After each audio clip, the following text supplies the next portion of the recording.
anything about public policy. I didn't hear anything about what was going to improve the lives of the American people. What I heard was Donald J. Trump and joy. That's all I got.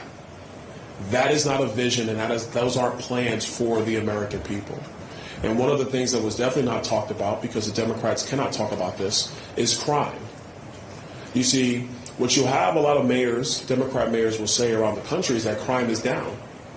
But crime is only down from the horrifically high levels under the Joe Biden, Kamala Harris administration. If you compare murder rates and major crime rates to before the pandemic, when Donald Trump was president of the United States, crime rates are massively up. They're massively up here in the city of Chicago. They're up in New York City. They're up in Philadelphia. They're up in Washington, D.C. So every city where the Democrats, led by Kamala Harris, have basically operational control, crime rates are up massively. Compare that to jurisdictions in our country where Republicans, led by Donald Trump, are in control of those cities and states. Crime rates are actually down. People are safer. People are happier. And this is one of the critical elements that is important for the future of our country. It starts with great schools, it starts with a great economy, but it also starts with public safety. You need all three for people to be able to thrive. And the Democrats do not have a recipe of success for keeping people safe in our communities. As was already stated, Kamala Harris is famously on the record saying that she wants to reimagine policing and public safety. Well, what does that mean? Reimagining means nothing. You might as well just pull out some construction paper and draw a picture of what you might think you want to do. But that's not a plan for success. She has said, and she praised the Defund the Police movement. She praised it, saying that it was the right movement for our country. She has stated repeatedly that the U.S. needs to reimagine law enforcement, arguing for less police in the streets and redirecting funding from law enforcement to other services. We have seen the results of the Defund the Police movement. It has been a recipe for disaster. As a United States Senator, she applauded Los Angeles then Mayor Eric Garcetti's move to cut $150 million from the police department in the city of Los Angeles. My sister lives in the city of Los Angeles. She supported that cut. When they did that, what happened? More crime in the streets of Los Angeles. She has supported one of the most sinister policies in criminal justice, cashless bail. I want to tell a little bit of a side story. Because when I was in the Florida legislature, I wrote a couple pieces of legislation around criminal justice reform. So I'm not just a surrogate up here talking on behalf of President Trump. I'm somebody who at the state level actually looked at a lot of criminal justice reform policies. Cashless bail was a policy that came across my desk in 2017. I sat and read the bill. After reading it, I said to myself, there is no way I would sponsor this. This cannot work. And I'm a business guy. I'm a finance guy by trade. I was not a prosecutor.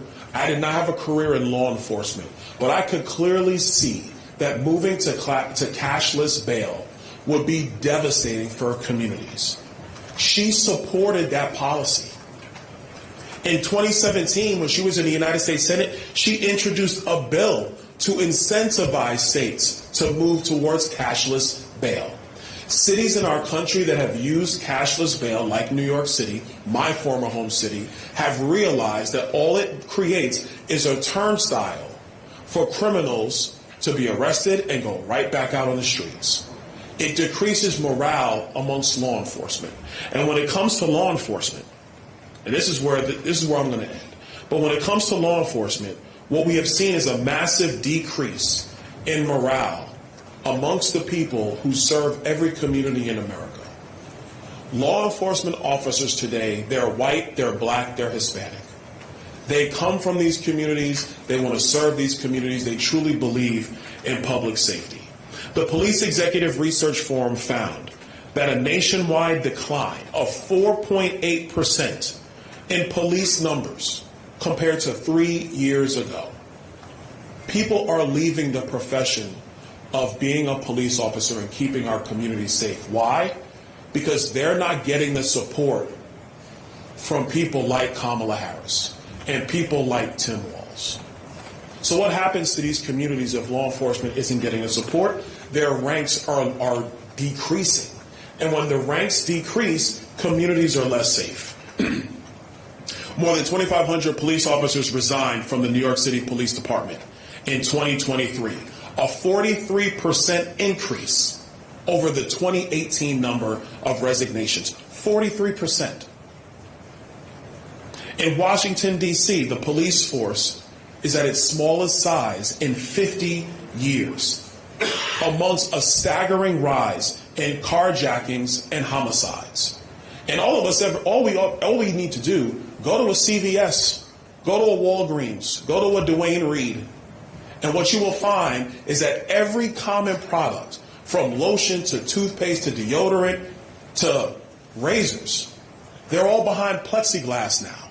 And you have to get an associate. You got to ring the bell in the store. Everybody's seen it. If you go shopping, I go shopping, so I do my own shopping.